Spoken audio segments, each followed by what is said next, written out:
Kaditi, isa yan sa mga ano ninyo. Bigyan nyo ng 100 pesos yung kaditi. Tuwa na sila, may magpira sila. Oo.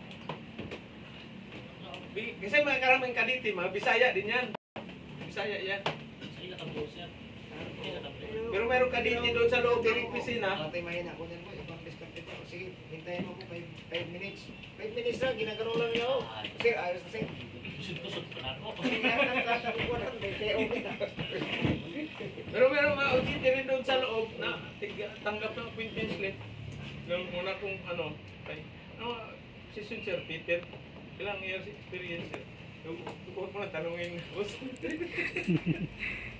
Ito para pang flowing manager to ah. Hindi kagad kayo ng yung tawag dito, appointment slip. Appointment slip yan, ganyan yan. Ha? Mapil yan. Nandyan yung date, pangalan mo, tapos yung contact number, position. Okay, ang position ilagay kagad yung shipyard, Peter Shipyard Experience. Plan base. Diba? Lagyan mo doon ng 7 years, 6 years. Okay? Wala na yan. Yung guard pa lang, guard, good morning dyan. Huwag niyong daan-daanan lang yung guard yan. Kasi yung guard, isa yan sa pwede niyong access dyan sa agency. Huwag kayong gagaya doon sa kapatid ko, bunso, bunso na lasing-lasing man ang bugoy ng apply. Sa guard pa lang, ano na siya kaagad. Hinihiyan yung gilid ng agency. Bang-bang. Kasi bunso, at outol. Lasing-lasing apply. Bugoy min yun, pinaka-lasing ko namin. Kaya tuwing uwi, tuwa-tuwa yung mga barkada eh. Okay, pabalik Manila. Hirap na pumasahe pa Manila. Ano yung gagawin yan? Boss, ito. Kayo, good morning. Unsa tuwi ka agad? Bago ako mo, iskwila dre. Ano, dirita. Morning. Dito. Nag-asam ka? Dennis, unsa may mo magsiman ka? Baka training lang sa kuan. Unsa may mo ikaw o simaw? Simaw ikaw. Ikaw, sige. Kani ang barko, isa ra man ang land base na to. Direct isa sa land base na to. Wala pa sa ang karisipan, pero wala naman na. Magbarko naman na. Padala niya. Di pa gusto ko itong Koreano kay padala. Mga Ugos na na itong Koreano dire. Ugos. Buat tamu sila paros Koreano. Pwede mo pasado. Alis. Ikaw, asam ka nga kuan sam ka leader ka sana. Presa daw.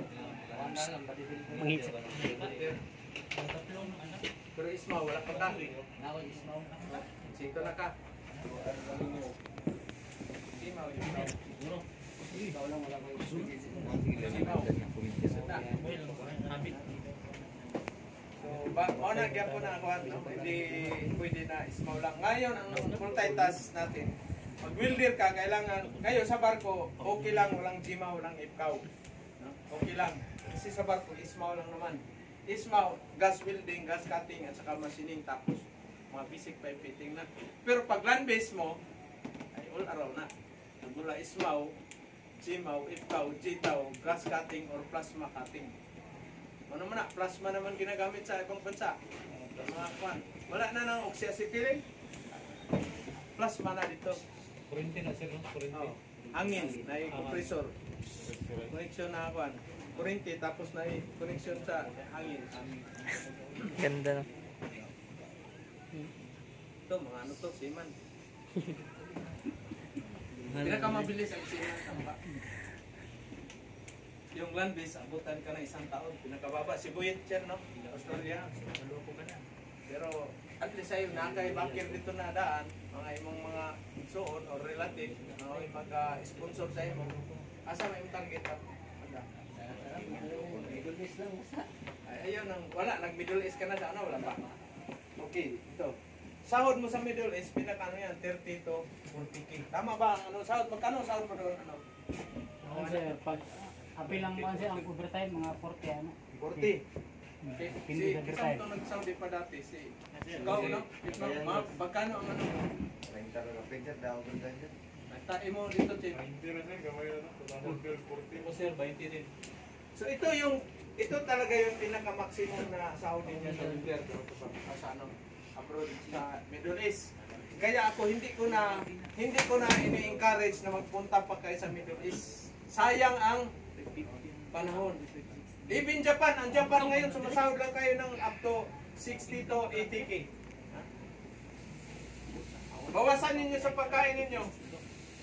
So mag-knit, bahay lahat, mag-knit na lang. Sabi ng kaibigan kong mga welder doon, knit na lang sila ng 50 up to 60k.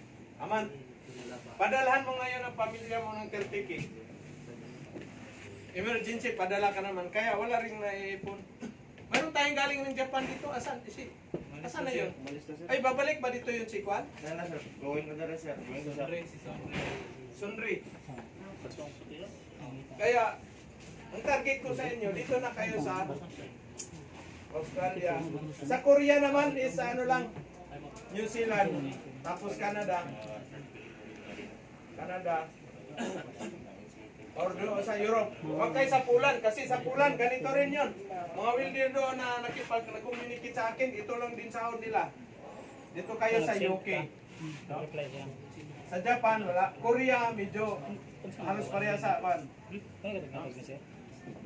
Japan. Korea, mga 100 plus. Pero bangkuangon man yung mga Koreano na mga kwan. Mga attitude nila. Oy, shout out pala. Hindi naman lahat na Koreano. Mayroon namang mga ano naman. Pero mostly talaga. Mga anime sir. Patukan ka man. Dito. Eh kung hindi ka sanay sa mga biro nila. Away. Sir, pwede naman siguro sir, gamitin rin session to. Kaya dyan nga nagka-ano na yan. Yan ang mga, dyan ka mabalik record. Mayroon tayong isa palang trainee dito ha. 3 months na, wala pang 3 months siya pinawi dahil hinabol niya ng palong ng tubo. Shout out. Hinabol niya ng ano. Pero hindi yun siya product ng Good Choice. Kasi wala pa naman dating wala pa man tayong training center. Last year lang tayo. Tinulungan ko yung product ng Caraga Skills. Yung sa kabila ko na training center pa. Sabi ko, gusto ka magsiman. Business ad graduate man yun. Sabi ng papa niya, yung papa niya kababata ko, sabi niya, tulungan mo atong ano ko dyan. Lakong para maging seaman kasi graduate nga ng business ad, doon lang naman sa palayan. So sige, puntahan mo doon sa training center. Then, sabi ko, mag-training ka ng turno. Then, ayun, bilis, kasampa. Unang barko, Koreano. Mahaba, maiksi lang pasensya.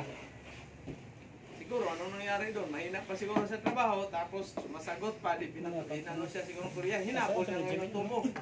Uwi siya. Uwi. So ito yung kaya ako, hindi na ako nag-aingganyo na punta pa kayo dun sa na yan. Dito na kayo pupunta. Kaso lang, medyo mahirap pasukin. Pero once na pasok na kayo dyan, secured na yung, shout out pala, Buit, nandyan sa Australia. Si Ma'am Chiri, nandyan sa Australia. Shout out din Ma'am Pili Lacorte, yung may-ari ng Plugline Placement Agency, no? So yun ang ninyo. Medyo matagal ang proseso. Saka mayroon kayong babayaran dito sa skills assessment, siguro mga 180k. 100 to 180k. Yung si Buyit, mga 180 sa government, yan, yung skills assessment nila sa government, nila yan. Pero isang buwan mo lang naman yan na kung nandun ka na sa Australia, wala. Isang linggo mo lang sahod yan. Kasamba ka sa mining, isang linggo mo lang sahod yan. Isang linggo lang. Wala pa nga, ilang araw pa lang nga yan. Pag nandun ka sa mining, 3 days mo lang yan, sahod, na yan. Sahod ka man ng 40 mil isang araw. Pisos na yan. Kaya ang training sa land base is dito na talagang ito yung bundle natin, no? Ismao. Kaya kayo pag hindi na kayo ito lalo na itong mga medyo bata pa maliban kay kay mag-chief engineer man to si Busing. Yung mga bata pa after ilang years, huwag kayong lumalagpas ng 35. Kagad kayo ng ship, kagad kayo ng land base. Kung ayaw niyo na sa alon ba, barko. Di ba? Ito naman yung ninyo, kailangan kumplito kayo dito. IFCAW, naka-jitaw. Saka plasma. Mayroon kayong plasma na. Next year, mag-ano na tayo ng plasma. Cutting. Ha? Importante yan. Kasi sa land-based, may mga stainless kayo na magkakatingin at saka yung aluminum. Plasma yan. Or yung sa mga ano na, malaking ng factory, laser na yan. Minsan yung high pressure na tubig pangkat, high pressure. So ito yung kunin mo ngayon. Okay. Alam niyo ba ang ano, yung sila si ma'am yung taga, oy, shout out pala dyan sa Canada kay sir, ano ba yung, ano nun, apelido. Kung may anak ba nag-training dito? Sa Cebu ito, Cebu 5 days, no? Yes, magkano kaya? Magkano kaya, boss? Training 5 days, ikaw. Wala pa ako makuha na Wala pa? 60k lang naman. 5 days lang yan. Wala pang assessment yan. Bakit? Kasi ito na yung in na ngayon ng mga ano niyan. FCAO, GMAO. Advantage kayo kung mayroon na kayo nito kumplito. Okay? Kaya ini ano ka kayo, pag nasa barko na kayo, mga naka-experience na kayo ng ilang years, yung resume niyo, always i-update niyo yan, pati training certificate. Kasi pag may hiring, isisin niyo yan, send yung resume. Re-reply man yan. Dati sa ano yan eh, yung Rickson ako nag-apply dati, Rickson. Walang, hindi pinalad. Mainit tabi yung hot water natin dyan, boss. Kaya ano mga. So, yan ang ano dyan. Sibuit, ano rin yun? Mga, pakisuyo dyan. Thank you. Mga isang taon din yun, sibuit. Bago nakaalis. Si Jimmer naman at saka si ano, si Dilauta pala ngayon, balik siya sa Africa. Dilauta. Tinawagan siya ng ano niya, company, balik siya ulit sa Africa. Sa Africa naman, ganun din mga Saudi niya, mga dito. Jimmer, nag-ano na, skill sa si Raya Platitas, inanuhan siya ng mga 80k yata. Australia na rin, skill assessment. Pero kailangan sa Australia, mayroon kayong tinatawag na, ito yung hinahanap, COA, payroll. Okay, payroll. At saka yung payslip. Payslip, at least 3 pieces a year. Tapos mayroon kayong tinatawag na salary certificate. Kaya ito, no, nahirapan yung mga applicant sa Australia dahil wala man sila dito. Kasi sa atin, pag nagtrabaho, yung payroll payslip wala yun. Pag pira ng kailangan, pabayaan mo na yung ano. Importante man to. Tapos sa Canada, itong is contribution ninyo sa Canada. Ayan. Maliban lang sa may nag-sponsor, kagaya nung si taga-Bukidnon natin. Doon yung banner niya. So ito yung kailangan ninyo. Kaya ipunin ninyo yung payroll at saka payslip ninyo. Ha? Payroll at saka payslip. Ipunin ninyo.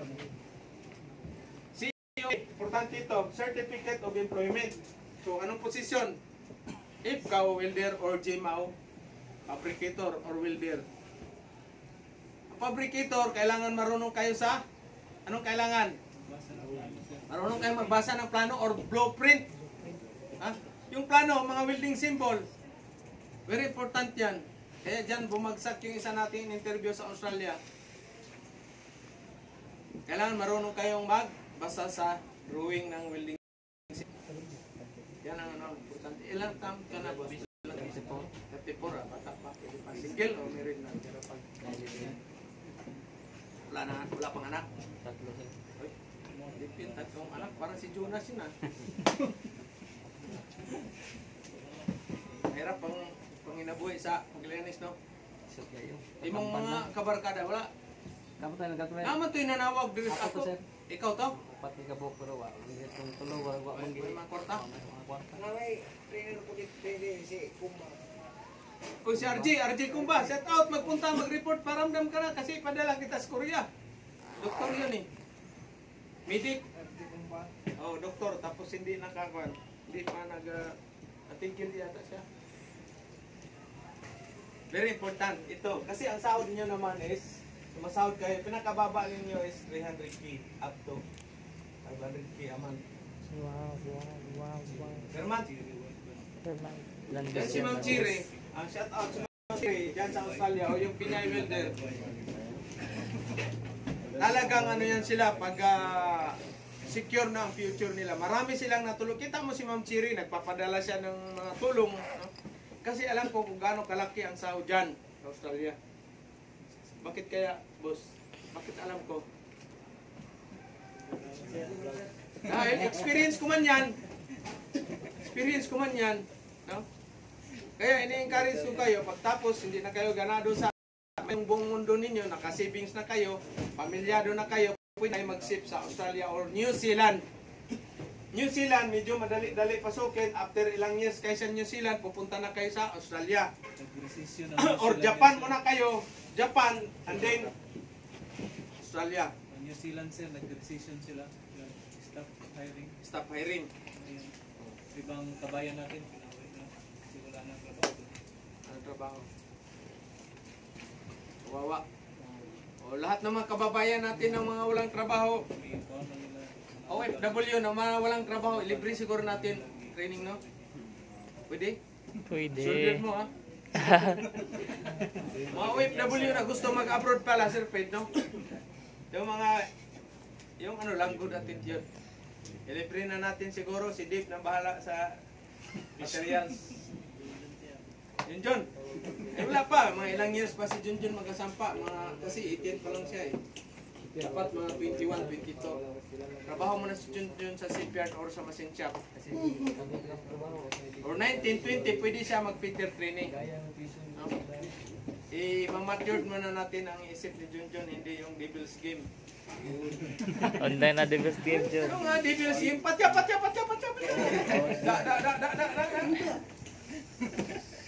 Singit pa yan. Yan yung kinalokohan. Bilar, puyat kayo palagi niyan. Huwag niyong gagawin yan.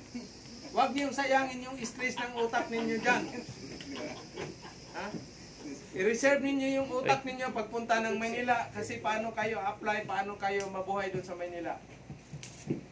Niwala kayo sa akin.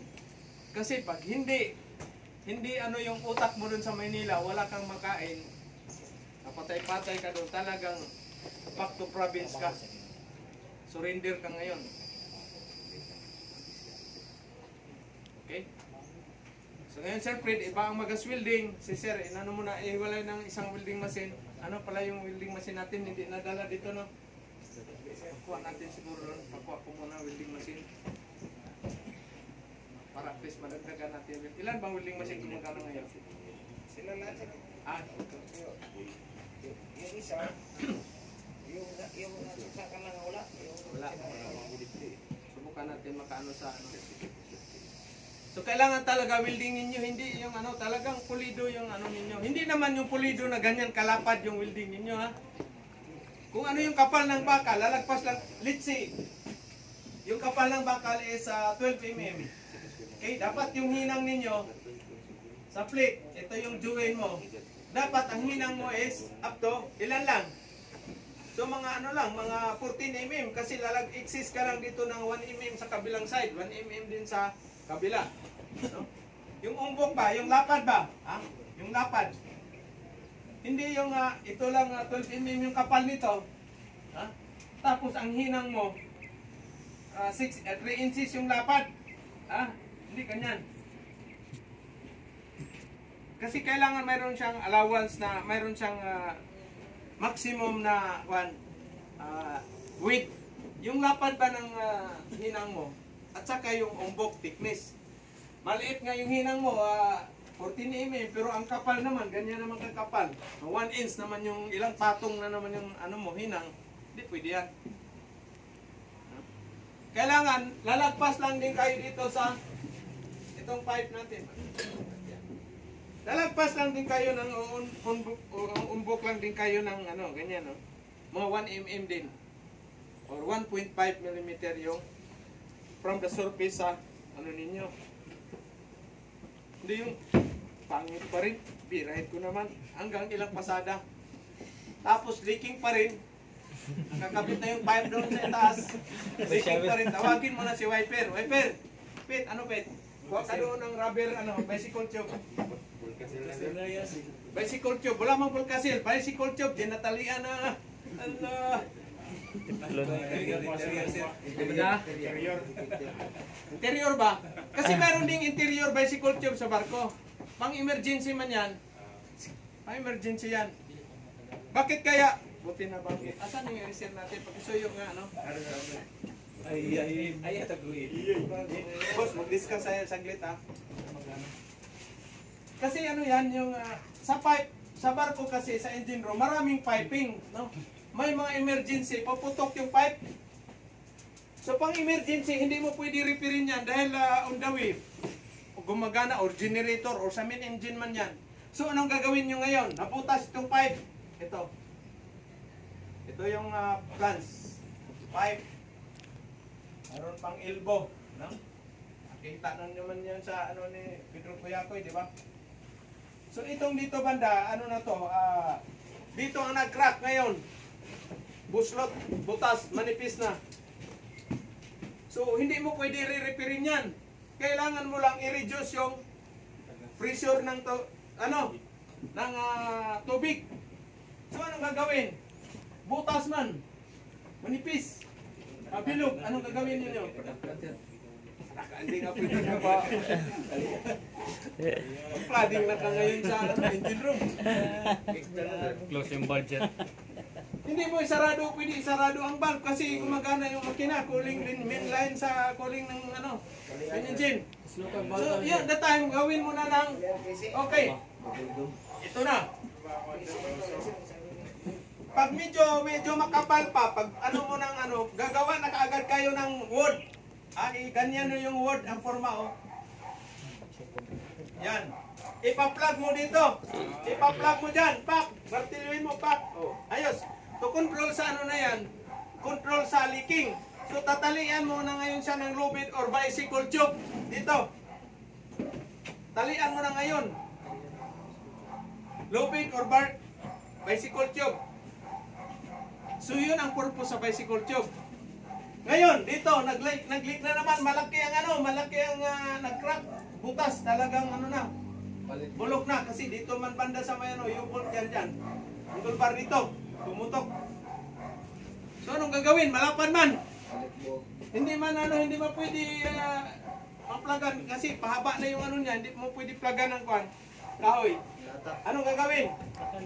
Magdating ng tubo sir. Doubler. Hindi mo pwede weldingin kasi malakas ang pressure. Temporary. Anong gagawin ninyo kaagad? Ikot. Guma na malapad. Pag walang guma na makapal na yung mga 1/4, anong gagawin?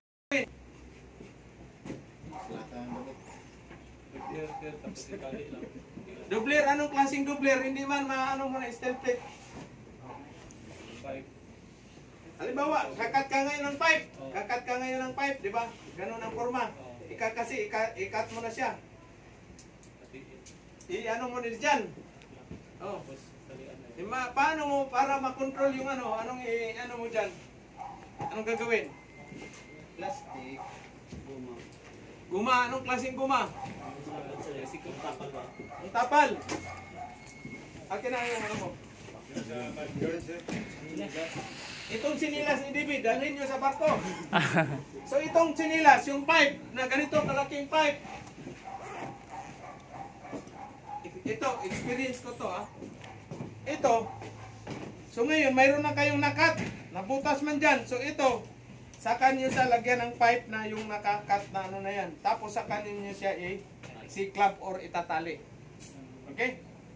Kasi mapipris man ito sa plate. Pero pag plate lang, wala yan. Pag walang rubber, wala yan. Hindi yan yan. Kaya mapaligo kayo ng alanganin yung oras. Ligo man yan, shower man yan. Talagang ang tubig yan, lakas ng pressure. Okay lang kung pababa. Pero ganun pa rin, maliligo pa rin kayo dyan. Ilakas ng laki 8 inches or minsan 10 inches yung diameter ng pipe. Pero ang mga inano solusyon sir, pilar man sa kadlaw o buwan. Temporary lang yan. Kasi pagdating sa pirto ninyo, repair ka agad yan. So mag-prepare ka na kaagad ng pipe ito. Prepare ka na kaagad. Halimbawa may elbow dyan. Prepare mo na kaagad ito. Kung wala kang spare na mga elbow, prepare mo na hanggang dito. Or hanggang dyan, so saan yung matibay na porsyon. So ito na yung kakatin mo, papalitan mo ng panibago yan. So yung kay Pedro Kuyakoy, tinapalan lang niya ng... Oh, yung kay emergency Pedro Kuyakoy, tinapalan lang niya dito. Ano ba yun? Sa elbow. Oh, dito, parang ganyan. Kinat niya. Okay, kasi wala siyang madali yan. Nag-prepare na siya kaagad na, tapos sininang na niya. O, isa way o ba, ano na yan? Temporary pang matagalan. Kasi pang next contract naman, sa bagong Peter, pag hindi pa rin butas yan, hindi pa rin papalitan yan. Lagyan mga tubig yung natin. Lagyan yung tubig yung mahiwagang pampo natin. Yan yung pampaswerte, maraming magaganda pumupunta dito sa atin. At mama. Ayos yung mahilig siya. Parang si Boss GC rin ah. O shout out Boss GC, asan si Boss, balita kay Boss GC Serpent. Nakuha namin yung kayamanan niya doon. So yun yung mga emergency na madalian na trabaho kaagad. Hindi mo na pwede kasin yan kaagad na nagnabigasyon kayo. Lalo na pag kanas-kanas. Ano ba yung sabi kanas-kanas? Malalaking alon. Ha? May bagyo, may unos, sa Bisaya pa. So hindi mo pwede ipara yung minijin. Nabutas ang pipe, pak! Kaya kayo mag-prepare kaagad yung mga lagayan nyo ng bicycle tube at saka yung lubid na maliliit. Yung abakan na lubid, maliliit lang, mga 1/4 lang laki, kasing laki lang ganito. Itong mga ganito. Kay Buson, hingi kagad kayo, may rulyo man yan. Kasi yun yung pang-secure ninyo sa mga putok. Lagyan mo ng kahoy dyan o ano dyan, dalian kaagad, bicycle tube. To control lang ang pressure sa leak. Eh ngayon, nandito ang nagkalik naman sa akin. Overboard pipe. Balbula. Tapos plants.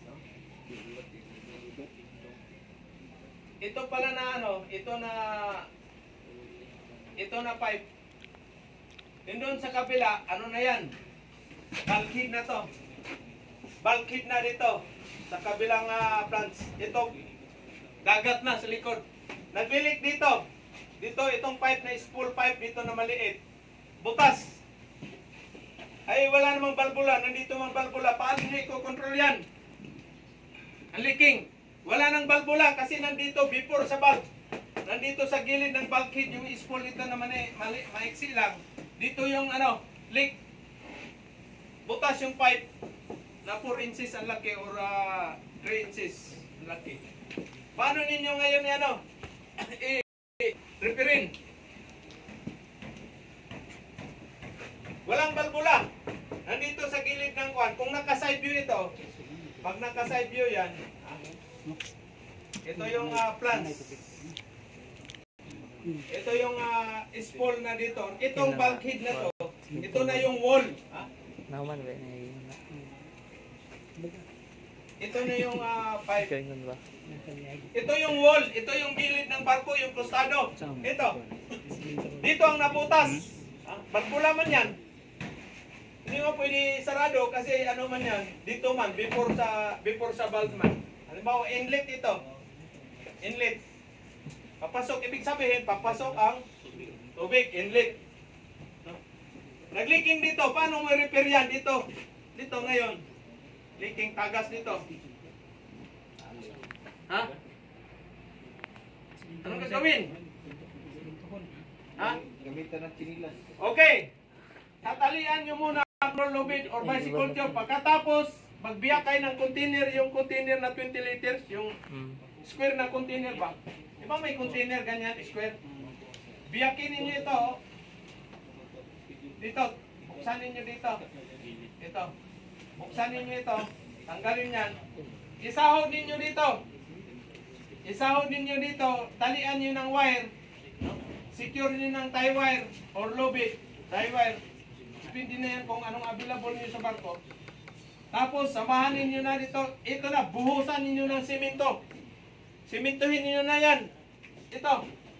Kaya, simento. Buhusan nyo ng simento.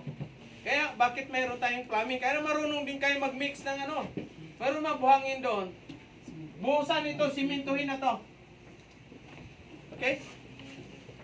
So, pagdating sa Puerto, ito naman, job order na kaagad ito. Sure na kaagad ang magre-repair niyan. Kasi, ano yun ang diver yan dito, sisiksikan ng ano yan, vacuum. Re-repairin nila yan. So, pero bago darating sa Puerto, ikaw rin ang nagsiminto, ikaw rin ang magbakbak. Bakbakin mo rin yan. Siminto. Sila na mag-repair, pero yung siminto, ikaw na magbakbak. Kaya ikaw na nagbuhos ng siminto, ikaw rin magtanggal. Tapos sila na mag-repair siya. O sila na mag-repair. Taga-sure. Payat lang, $10,000 na. Payat ang $10,000. Bali, bato na to dito sir. Ano lang, emergency lang. Emergency, tandaan ninyo, isulat ninyo yung mga ano ko. Very important yan. Kasi darating ang time, papayag man kayo hindi, ma-experience ninyo yan. Ito yung mga diniscuss ko, ma-experience nyo yan. Saan sa area? Experience ako na sir, pero dili siya tubo. Oh. Bulbos na buslot ba sila o Oh. Sa flooring. flooring. Oh. Tapos pila ka sa akong siminto na. Oh. Ano to?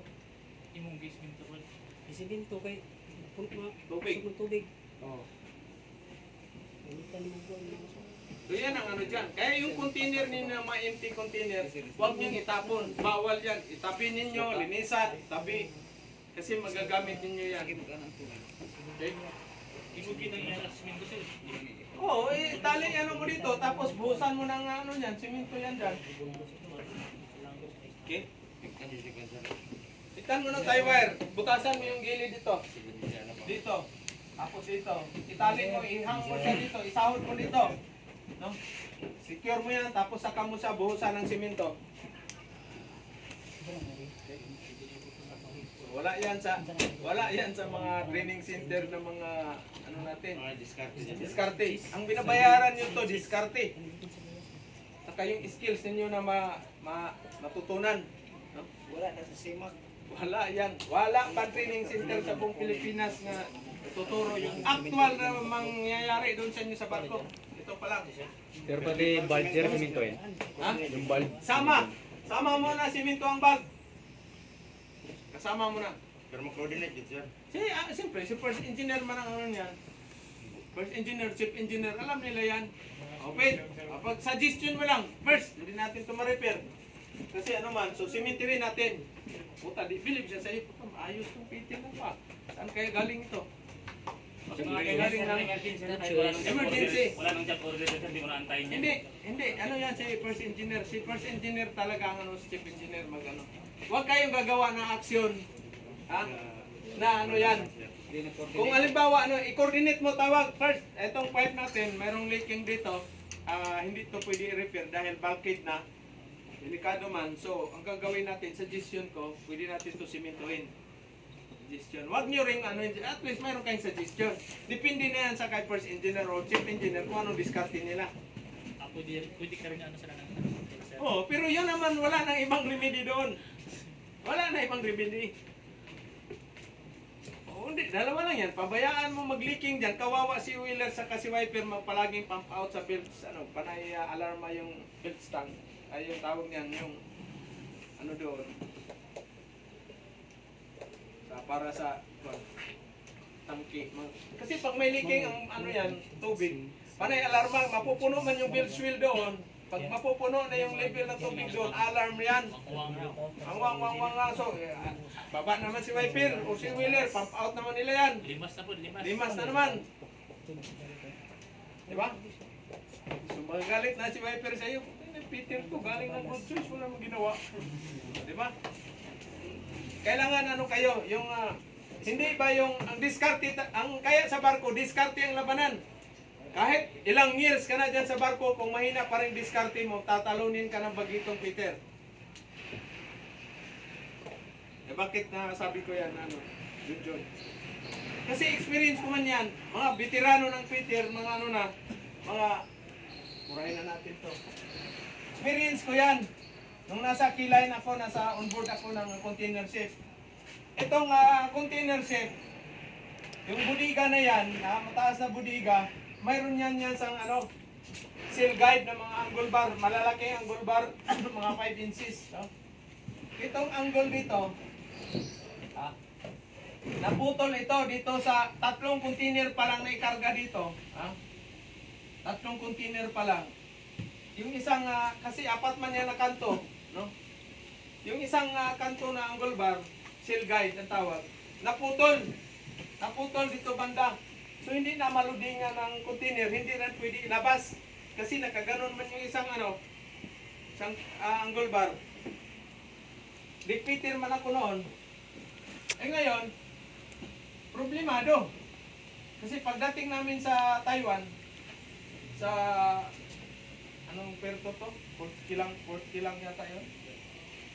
Sa Malaysia yan, sir. Out sa port, ano ba itong port to sa dalawa sa Taiwan? Di, Kuchitang at saka, Kuchitang, Kaohsiung at saka, yung isang perto doon, na paraging hindi man pwede i-discarga yung 3, hindi rin pwede loadingan. Ay Hong Kong pala, una namin Hong Kong tapos Taiwan.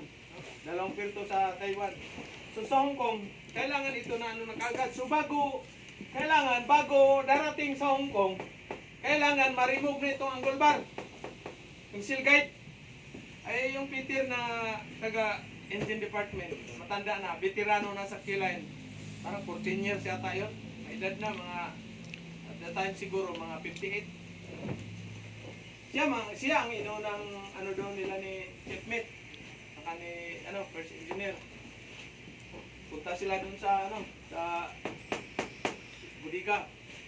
Ay sabi ni, pagtingin ka agad, ay, hindi pwede, taas. Sabi kaagad ni isang Peter, number 1 wheeler man yan sa Japan. Pag Japanese kayo or Korean, number 1 wheeler ang Peter. Ang number 1 wheeler, pero Peter pa rin kayo ang trabaho niyo. Ay, hindi pwede yan, Chief. Japanese man yung dalawa, Chief Engineer at saka Chief Mate. No, very high. Sabi ni, number 1. Problemado ngayon si Chief Engineer at saka si Kapitan. Sabi ni Chief Mate, okay, I will talk to Big Peter. Punta sa akin. Ako sa forward, trabaho. Peter, Jimmy, ito lang, big problem. Why, Chief? There is a angle bar sail guide that Captain and Chief Engineer want to remove, want to cut that angle bar. What's the problem? Number 1 wheeler is that very high, cannot difficult to work. Sabi niya, okay, we will go down, check. Okay? Punta namin doon. So, walang ibang solusyon. Anong gagawin niya mataas? So, ginagawan ko siya nagawa ako ng angle bar. Okay, staging. Dito, hanggang dito. Okay, hanggang narating namin yung level dito na, dito yung damage. Step ba? Hagdanan ba? Ganyan. Kabila, dito na naman. Dito na naman. Hanggang nakaabot kami sa dito. O di kinating. Tapos. O di, magkano binigay sa akin? May bonus yan siya, may bonus. Walang bonus, pira, automatic agad. Oh, Tip, sir, tip. $100. $200. Ah, sarap. $200. Sila Buson, kasama ako man doon. O di, share kami. Sir na lang sir. 5 kami, 40 pesos. $40. O di, happy all. Di, bumilib na kaagad sila si mga makinista. Yes, Peter, ayos ah. First command sa Kilain. First and last. Si mababa man. O di, yun ang na yun. Kaya diskarte, huwag kang matakot ng bakit mataas, mayroon ka namang safety harness. Takot ka mamatay, hindi ka magandang lalaki. Pag namatay ka, disgrasya. Kaya nga, safety first. Safety first. Safety first. Kayo, gawan mo ng patungan ba? Wala kayong ladder kasi delikadong ladder. Tirik na tirik man. Nakapatong kayo yung mo ladder sa 3 container, mataas pa rin. So gawan mo ng hagdanan. Diba? Akyat nga tayo ng niyog na walang hagdanan. Yan pa ba ano? O, di. Sabay dito, pagkakati ka agad. O, pagkatapos, saka na namin ibinalik. Nung natapos na yon, niluduin nga ng container, nandito na yung ano, nandito na yung mababa na lang, ladder na. Saka namin binalik yung angle bar na naputol. Di ayos. Congratulations yung ano, thank you very much yung hapon, sakang. Thank you very much, Peter. Kaya simula noon, pagdikit namin sa pirto, si Chipmate, binibigyan ako ng $100. Go out, Peter, go sure. Go sure. For taxi, $100. Ito namang mga marites, mga ingitiro ng mga taga kubertate ang mga speaker. Ayos talaga, sip-sip talaga si Utong Kupong na to.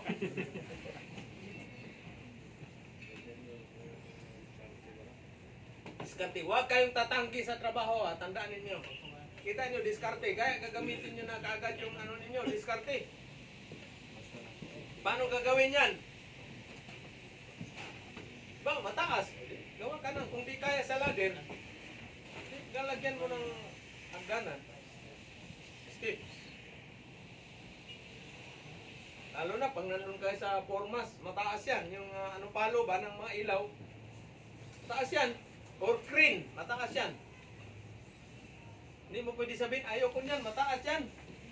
Hindi yan, dito tining natin, patay kung patay yan, pare. Ha? Ay, importante, safety. Alam ninyo kung paano kayo mag-safety sa sarili ninyo. Hindi pwede yan na akyat ka, wala kang safety PPE. Mayroong standby team. Mayroong kayong radyo. Mayroong kayong PC, nakaagad doon. Okay. Ilagay nyo na kaagad yung mga gamit ninyo sa isang bucket, timba. Ha? Diyan chipping hammer, martilyo, grinder, welding mask, welding gloves, nandiyan na lahat. No? Ilagay nyo dyan. No? Hindi pwede yung paisa-isa akyat. Kailangan may timba. Isisecure rin yung itong timba. Doon sa taas, tali. Mayroong tali ito dito na ano. May tali kagad na nakaano dyan. Attach. No? Kasi pagdating sa itaas, itali mo yan. Kasi mamaya hindi mo tinali. Pag tagilid, nalaglagan yung mga kasamaan mo doon sa baba. Sabi na, Pete, kaya ba dyan? Isa lang, kaya. Kailangan iwasan ninyo yung dalawang tao mag-akyat doon. Kung kaya mo na ikaw ng isa, huwag mo na paakyatin si wiper. Diba? Standby lang siya doon. Isa naman, aakyat dyan si kapitan. Titingin yan. Puti, nakapamaywang pa yung mga mupong na yan, gaganyan yan. Tinitingnan yung trabaho mo kung safety ba o wala. Pero i-off nyo yung radar. Yung radar, huwag kayong magtrabaho doon na naka-andar ito. Kasi mayroong radiation yan. Bis na 5 yung anak mo, wala yung anak mo na, hindi ka na maano yan. May radiation yan. Off yan. Hindi crane, yung iniikot. Oh. Ito ba? Ito sa Monkey Island. Ha? Yan. I-ano niyo yan, i-off. Sabihin mo sa bridge. O-off mo na yan. Kasi mayroon tayong gagawin. Mayroon kayong checklist. Mayroon kayong checklist yan. Mayroon kayong tinatawag na permit. Ilang permit gagawin dito? 2 permit, hot work at saka working at height. No? Permit. Ay mayroon pang mayroon pang i-disconnect na kurente. Mayroon na namang electrical permit. No? 3 permit ang kailangan. Ano sa electrical, si electrician. 3 permit. Ang permit naman sa hot work si chief mate or si first engineer. Work same din dito, working at height, working along. Kaya hindi basta-basta na mag-fitter ka lang, welding ka lang, marami kayong kakainin na bigas, pare. Talagang kaya dito, ituro na natin lahat yung experience ko, experience ni Sir Fred doon sa barko. Share namin, ipamahagi sa inyo para prepare kayo doon pagdating sa barko.